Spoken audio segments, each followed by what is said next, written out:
3 fois 10, 30. 3 fois 20, 60. 3 fois 21, 63.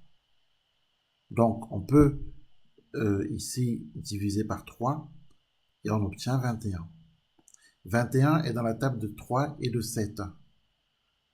Donc, on peut diviser par 7. 21 divisé par 7, ça fait 3. 3 divisé par 3, c'est égal à 1. Vous voyez, tous les diviseurs sont des nombres premiers. C'est pour ça qu'on parle de décomposition en facteurs premiers. Et donc, du coup, on peut dire que 126, c'est 2 fois 3 fois 7 fois 3. Voilà.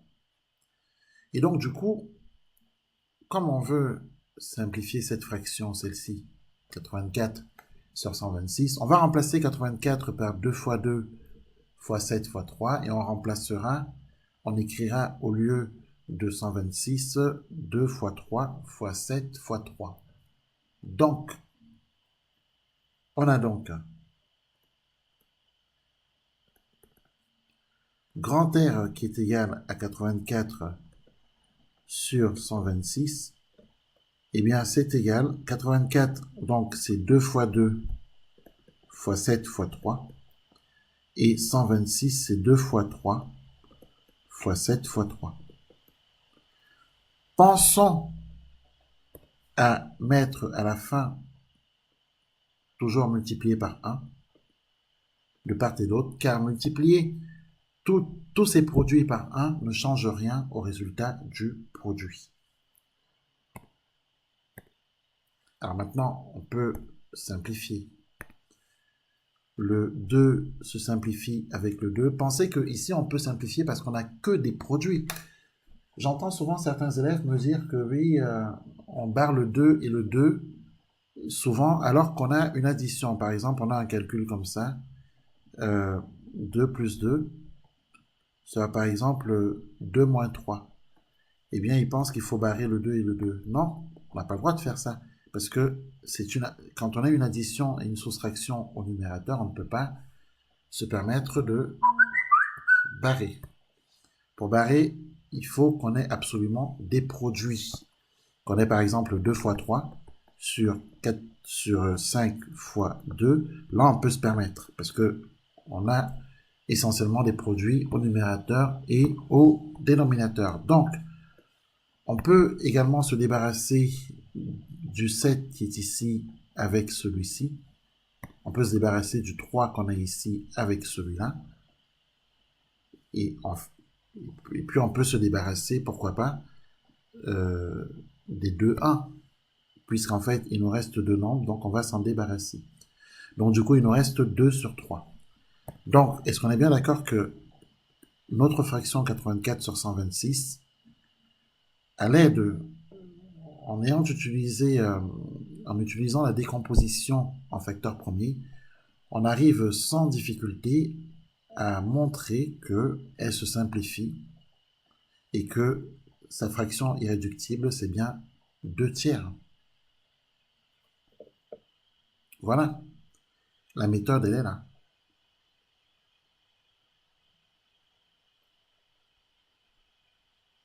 Ensuite,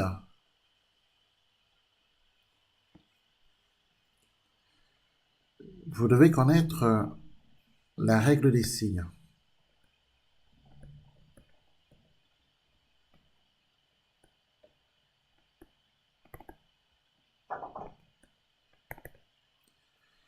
Vous devez savoir que quand je multiplie deux nombres négatifs,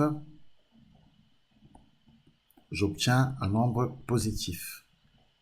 Quand je multiplie un nombre négatif par un nombre positif, j'obtiens un nombre négatif.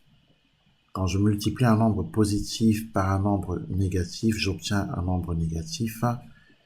Et quand je multiplie deux nombres positifs, j'obtiens un nombre positif.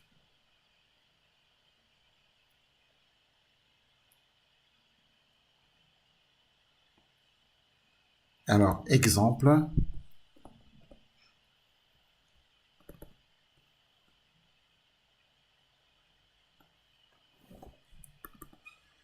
Si je fais moins 2 fois moins 3, Je commence par faire les signes, moins fois moins c'est plus, et ensuite je fais les valeurs numériques 2 fois 3, et c'est égal à 6. Donc du coup, moins 2 fois moins 3, c'est plus 6. Autre exemple, si j'ai à calculer moins 2 fois plus 3, je commence par faire les signes, donc moins fois plus, c'est moins, et ensuite je fais 2 fois 3, et c'est 6, donc résultat, moins 6. Si je dois faire plus 2 fois moins 3, eh bien c'est la même chose, je commence par faire les signes, donc plus fois moins, c'est moins, ensuite 2 fois 3, c'est égal à 6. Donc résultat, moins 6, et enfin, si j'ai à calculer plus 2 fois plus 3, eh bien, la règle ne change pas. Je commence par faire les signes. Plus fois plus, c'est égal à plus. Ensuite, je fais 2 fois 3, et 2 fois 3, c'est 6. Voici donc comment on peut utiliser la règle des signes. Et ça ne marche que pour les produits. Produits et division. Donc, que les choses soient claires. Hein. Ici, on a dit moins fois moins, mais ça fonctionne aussi pour les divisions. Un négatif divisé par un négatif, ça nous donne un positif. Hein. Le quotient d'un nombre négatif par un nombre positif, c'est un nombre négatif. Le quotient d'un nombre positif par un nombre négatif, c'est un nombre négatif. Et le quotient de deux nombres positifs est un nombre positif. Donc, la règle des signes des produits est la même pour les quotients. Donc, autrement dit, si je divise ici, exemple, si par exemple, j'ai moins 10 divisé par moins 5, eh bien, je commence par faire les signes. Moins divisé par moins, c'est un plus. Et ensuite, je dois faire 10 divisé par 5. Et 10 divisé par 5, c'est égal à 2. Résultat, plus 2. Si je dois faire moins 10 divisé par plus 10, j'applique la même règle. On commence par rechercher le signe du résultat. Donc le signe moins divisé par plus, c'est un moins. Alors, c'est pas 10 que je voulais, c'était 5 que je voulais. Donc, et ensuite, on fait 10 divisé par 5, et 10 divisé par 5, c'est égal à 2. De même, si on doit faire plus 10 divisé par moins 5, c'est la même chose qu'on applique. Donc, plus divisé par moins, c'est un moins. Alors, le quotient d'un nombre positif par un nombre négatif, c'est un nombre négatif. Et ensuite, 10 divisé par 5, c'est égal à 2. Et enfin, autre cas de figure, dernier cas de figure, plus 10 divisé par plus 5, eh bien, c'est la même règle. On recherche d'abord le signe du résultat. Le quotient de deux nombres positifs est un nombre positif. Et ensuite, on fait le quotient des valeurs numériques, autrement dit 10 divisé par 5, et on trouve 2. Voilà comment on peut utiliser la règle des signes dans tout ce qui est produit et division. Ensuite, il faut connaître la règle qui permet de multiplier deux fractions. Donc, comment multiplier deux fractions? Est-ce que à ce stade, vous avez des questions? Non. Non. Très bien. Alors, comment multiplier deux fractions? Alors, pour multiplier deux fractions, il suffira de multiplier entre eux les numérateurs et entre eux les dénominateurs. C'est la règle. Donc ça, on va l'écrire. Hein. Donc, on pourra multiplier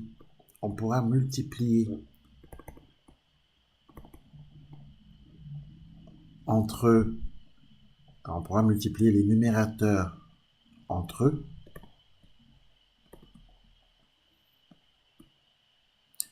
Les règles, vous devez les apprendre par cœur. Hein.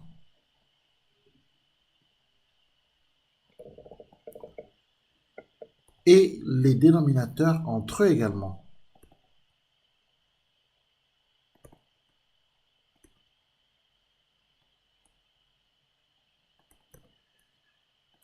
Alors bien sûr, il faut apprendre ces règles par cœur parce que sinon, on arrive toujours à ces problèmes récurrents que les élèves, à ces erreurs récurrentes que les élèves font, à savoir de vouloir toujours réduire au même dénominateur des fractions qu'on veut multiplier. Non. La règle ne dit pas qu'on doit réduire au même dénominateur des fractions qu'on veut multiplier.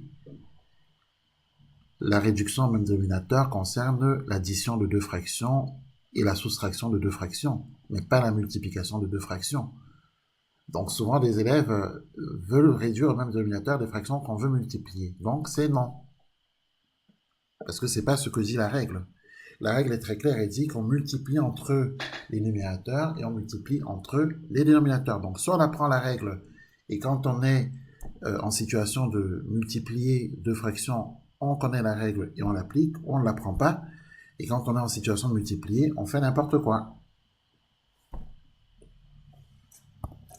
Donc, exercice pour illustrer ce qu'on vient de dire.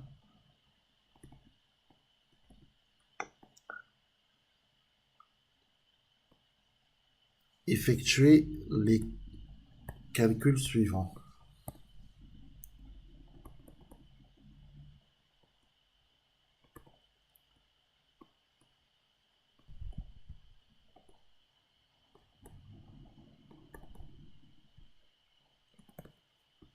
Donc, on va effectuer les calculs. Alors, grand C égale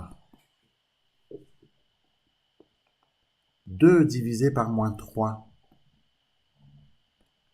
multiplié par moins 5 divisé par 7. Première étape, on recherche le signe du résultat. On a un moins divisé par un moins, ça va être un plus. On a dit, un moins divisé par un moins, c'est un plus. Autrement dit, on pourrait écrire un plus ici. C'est le résultat de la division de ces deux moins. Cela signifie qu'on n'a plus de moins. Donc désormais, on a 2 tiers multiplié par 5 sur 7.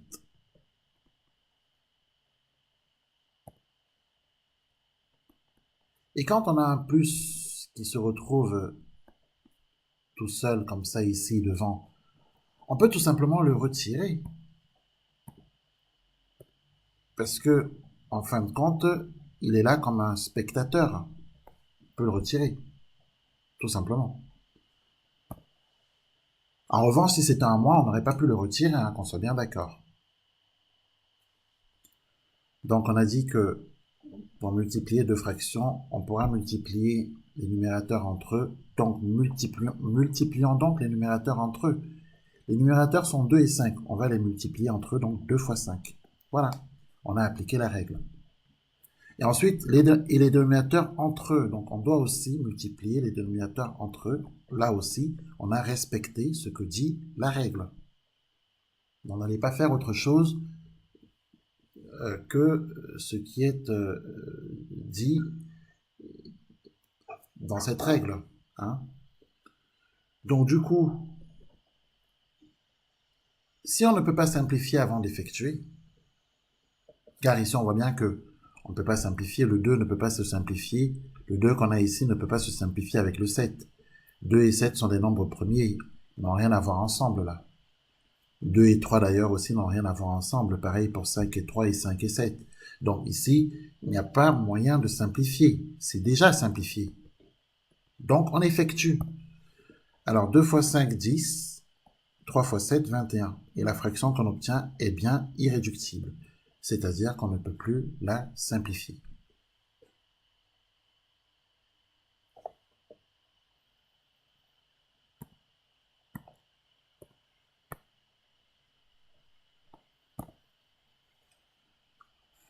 Alors,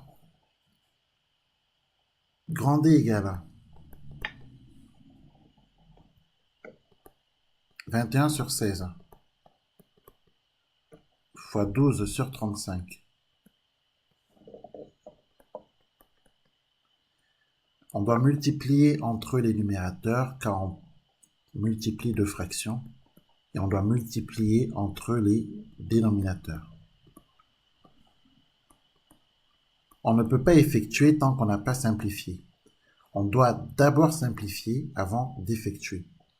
21 se trouve dans la table de 7. 21, c'est 7 fois 3. Alors on va écrire 21 comme étant le produit de 7 par 3. Bah oui, parce qu'il faut qu'on décompose au maximum là. 12. Alors, pardon, mais 21, c'est 7 fois 3. Pourquoi on a fait ce choix? Bon, de toute façon, on n'a pas le choix en fait. Puisque 21, c'est bien 7 fois 3. On n'a pas d'autre choix. Bon, dans tous les cas, on a fait ce choix parce que 35 est aussi dans la table de 7. Et 35, c'est 7 fois 5. Donc du coup, les deux 7 vont partir. Les deux 7 d'en haut et d'en bas vont s'éliminer. On pourra s'en débarrasser.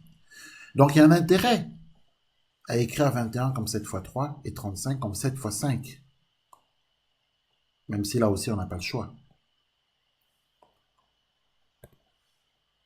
12, c'est 4 fois 3. Mais 12, c'est également 6 fois 2. En revanche, 16 en dessous, c'est 4 fois 4. Alors autant écrire 12 en 4 fois 3 si l'on veut se débarrasser du 4, du 4 qu'on retrouve dans 16 égale 4 fois 4. Hein. Donc 16, on est bien d'accord, c'est 4 fois 4. Et 12 qu'on a ici, c'est 4 fois 3. Alors c'est bien parce que du coup, on va pouvoir se débarrasser des deux 4. Pouvoir se débarrasser de ce 4 avec celui-ci.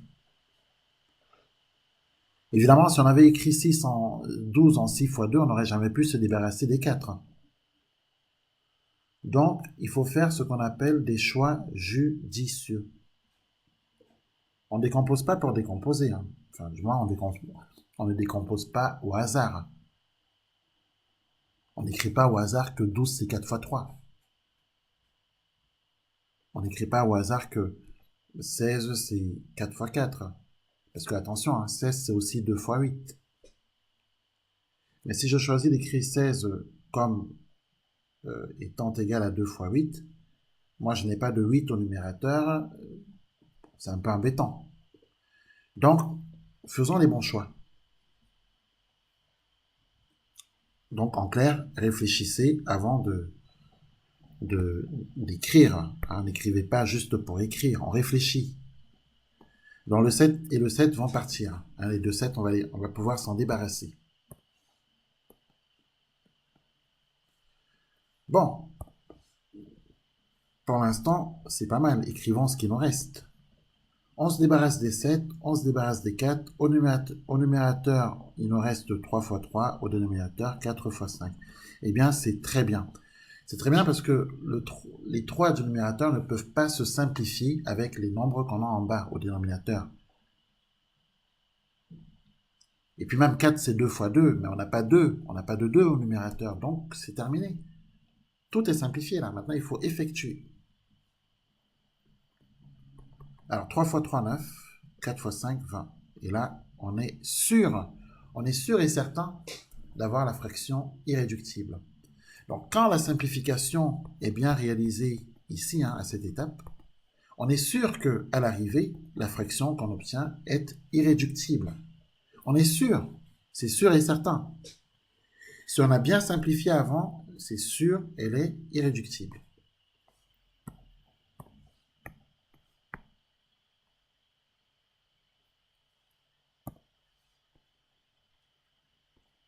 Alors, on a à calculer ceci. E égale 2 fois 4 sur 5. Alors, que dit le cours? Le cours nous dit que quand on a une fraction, quand on a un produit de fraction comme celui-ci, a fois b sur c, eh bien, dans le cours, il est écrit qu'on doit penser que c'est égal à a fois b divisé par c. N'allez pas chercher très loin. Apprenez ce que dit le cours. A fois b sur c, c'est a fois b sur c. Et c est différent de 0, bien entendu. Donc, ici, si on applique ce que dit le cours, c'est pour ça qu'un cours, ça s'apprend par cœur. Non pas qu'il faut le réciter parce que ça sert à rien, mais au moins, il faut l'avoir lu 2, 3, 4 fois pour que l'essentiel de ce qui nous intéresse reste dans la tête pour qu'on puisse faire nos exercices. Après, il ne s'agit pas d'apprendre par cœur ou de réciter son cours. Non, c'est pas comme ça qu'on apprend un cours en mathématiques. On n'apprend pas son cours pour le réciter. On lit son cours une fois, deux fois, trois fois pour imprimer l'essentiel, à savoir les propriétés, les méthodes qui nous intéressent pour traiter nos exercices. Voilà. Et d'ailleurs, l'essentiel d'un cours représente, pour ma part en tout cas, à peu près 20 à 30% du cours. Donc c'est complètement inutile d'apprendre son cours par cœur, puisqu'en vérité, c'est 20 à 30% des éléments du cours qui nous intéressent pour résoudre nos exercices. Tout le reste, les 70-80%, c'est toutes les explications qu'il y a autour des méthodes qu'on va devoir appliquer. Mais en vérité, si on fait la synthèse des méthodes, ça ne représente que 20% de tout le cours, en vérité. Bon. Bref, appliquons donc ce que dit le cours. Donc, a fois b sur c, c'est a fois b divisé par c. Donc, 2 fois 4 divisé par 5.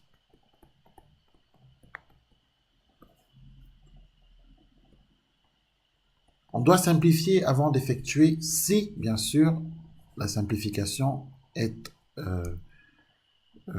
s'impose. Or, ici, il se trouve que 2 ne peut pas se simplifier avec 5. 4 non plus. Donc, on peut calculer ici. 2 fois 4, c'est 8. Donc, divisé par 5, et cette fraction est irréductible.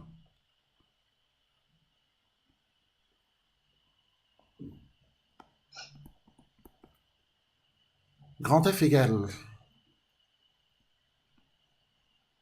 Alors, s'il y en a qui ont des questions, vous pouvez les poser. Est-ce que vous avez des questions? Non. Non. Grand F égale moins 4 divisé par 5, multiplié par 6, divisé par 11. On n'a qu'un seul signe moins, on va le déplacer ici. Donc ça nous fait moins 4 cinquièmes multiplié par 6 sur 11. Notre signe moins, il va rester là jusqu'au bout. Quand on multiplie deux fractions, on doit multiplier les numérateurs entre eux. C'est ce qui a été dit plus haut. Donc, on les multiplie. Et on doit aussi multiplier les dénominateurs entre eux. Il est hors de question de réduire ici au même dénominateur. Ce n'est pas une addition, ce n'est pas une soustraction de fractions, c'est une multiplication de fractions et on ne réduit pas au même dénominateur. Donc, on fait le produit des dénominateurs. Ensuite, on simplifie avant d'effectuer, si c'est possible. Or, il se trouve que ici, ce n'est pas possible parce que 4, c'est 2 fois 2. Alors, écrivons 4 comme étant 2 fois 2. 6, c'est 3 fois 2. Et tous ces nombres qu'on a en numérateur sont des nombres premiers. Au dénominateur, nous avons 5 fois 11. Mais 5 et 11 sont eux-mêmes des nombres premiers. Et vous voyez bien qu'on ne peut pas simplifier les nombres. On ne peut rien simplifier entre le numérateur et le dénominateur. Donc, on doit effectuer ici. Donc, en vérité, cette étape est inutile. Parce qu'on peut, en vérité, voir, sans écrire cette étape, on peut déjà voir qu'on n'a pas besoin de l'écrire. Alors, on calcule, puisqu'on ne peut pas simplifier. Donc, en effectuant 4 fois 6, c'est 24, et 5 fois 11, 55. Donc, moins 24 sur 55. Et on est sûr que la fraction qu'on obtient est une fraction irréductible, qu'on ne peut plus simplifier. C'est une fraction complètement aboutie.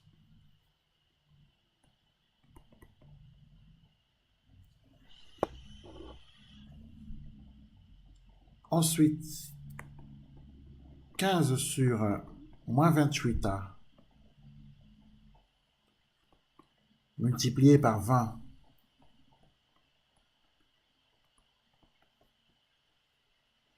sur moins 27. Voilà des calculs qu'on vous donne le jour du brevet des collèges, hein, vous qui préparez vous qui avez un examen à la fin de l'année. Vous allez retrouver tous ces calculs-là, le jour du brevet des collèges.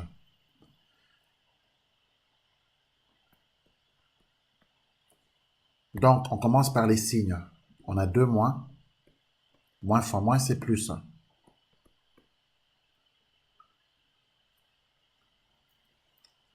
Je rappelle qu'on est dans un produit. Je rappelle qu'on est en train de multiplier deux fractions. Donc, quand on multiplie deux fractions, les signes des nombres, on peut les multiplier entre eux. Et donc, du coup, on peut écrire nos fractions sans les signes.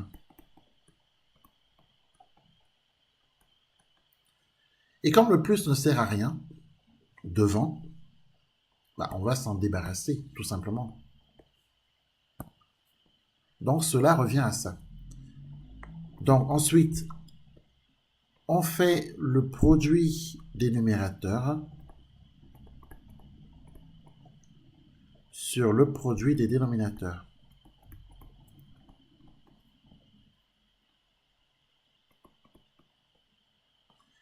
Alors, là maintenant, il va falloir faire des choix judicieux. Pensons que, par exemple, 28, c'est dans la table de 7. 7 fois 4, 28. Par exemple. Mais 4 fois 5, 20. Alors, pourquoi pas écrire 20 en 4 fois 5 et écrire 28 en 7 fois 4. Comme ça permettra de se débarrasser des 4. 27, c'est dans la table de 3. Pourquoi pas écrire 27 en 9 fois 3 et dans ce cas, écrire 15 en 5 fois 3. Comme ça va permettre de se débarrasser des 3. Bon, on peut déjà commencer comme ça. Hein. Il y a des choses qui vont s'éliminer. Après, peut-être qu'on aura besoin de faire une deuxième simplification. On peut simplifier en 2 étapes. Hein. Des fois, on simplifie en 2 étapes.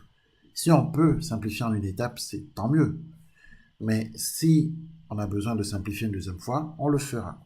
Donc, pour l'instant, on peut écrire qu'on a 5 fois 3, fois 4 fois 5, et 7 fois 4, fois 9 fois 3. Bon, ça va permettre déjà de se débarrasser des 3, de se débarrasser des 4, c'est déjà pas mal. Ensuite, on va écrire ce qu'il reste. Et on verra si, dans ce qu'il reste, on peut encore chercher à simplifier. Donc, ce qu'il nous reste, c'est 5 fois 5 divisé par 7 fois 9. Et là, on voit qu'en vérité, on n'a plus besoin de simplifier parce que le 9, bien qu'il soit égal à 3 fois 3, on voit bien que le 3 du dénominateur ne peut pas se simplifier avec les 5, c'est pas possible. Le 9 non plus, le 7 non plus. Donc, on a terminé. On n'a plus qu'à effectuer. Hein. Donc, ranger 5 fois 5, c'est 25. 9 fois 7, 63. Donc, 25 sur 63. Bon, il faut juste mener ces calculs avec la technique qui s'impose, en respectant les règles qui s'impose également. Et puis après, c'est pas très compliqué. Il faut bien connaître ces tables de multiplication parce que à ce stade, ce sont les tables de multiplication qu'on doit bien connaître, hein. Si on les connaît pas, c'est embêtant. Bon, les tables de multiplication, ce sont des acquis des classes précédentes, hein. Ce sont des acquis de la primaire, je crois, hein, normalement. Donc, en principe, vous devez savoir connaître vos tables de multiplication. Donc, grand H égale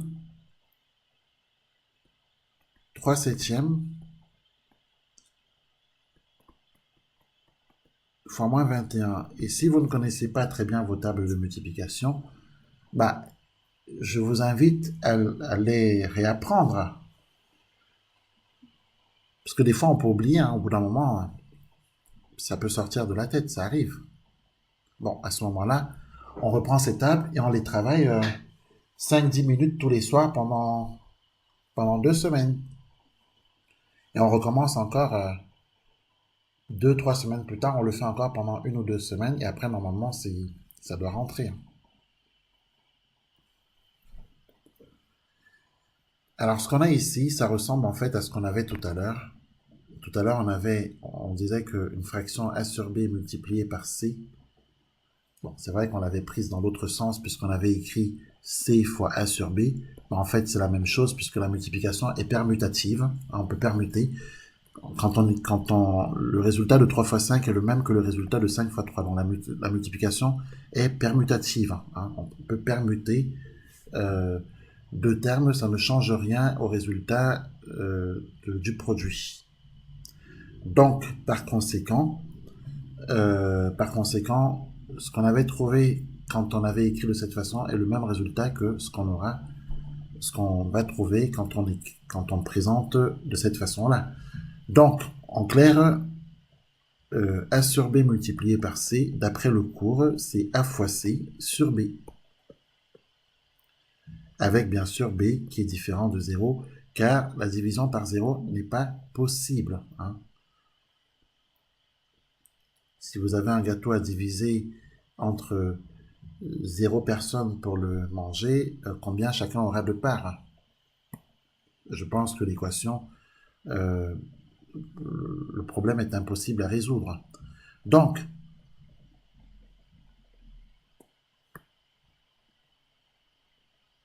du coup, ça nous donne, si on suit donc la règle qui est ici, ça nous donne 3 septièmes, enfin 3 fois moins 21, pardon, divisé par 7. On s'occupe du signe. Le signe qui est ici, on va le déplacer ici. Donc du coup, ça nous fait 3 fois 21 divisé par 7. Ah oui, pensez à isoler le signe, parce que non, c'est pas trop travailler avec les nombres négatifs. Déjà, on n'aime pas ça, parce que je pense que ça nous ennuie, hein, de travailler avec les nombres négatifs. Donc, quand on peut isoler un moins, on l'isole. Voilà. Comme ça, on est tranquille. C'est mieux de travailler avec 21 que de travailler avec moins 21. Je pense que c'est mieux pour tout le monde. Donc, on isole. Alors, grand H égale moins. Alors, 3 fois 21. 3, c'est un nombre premier. 21, c'est dans la table de 7. Donc, on peut écrire 21 comme le produit de 7 par le nombre réel 3. Et donc, divisé par 7.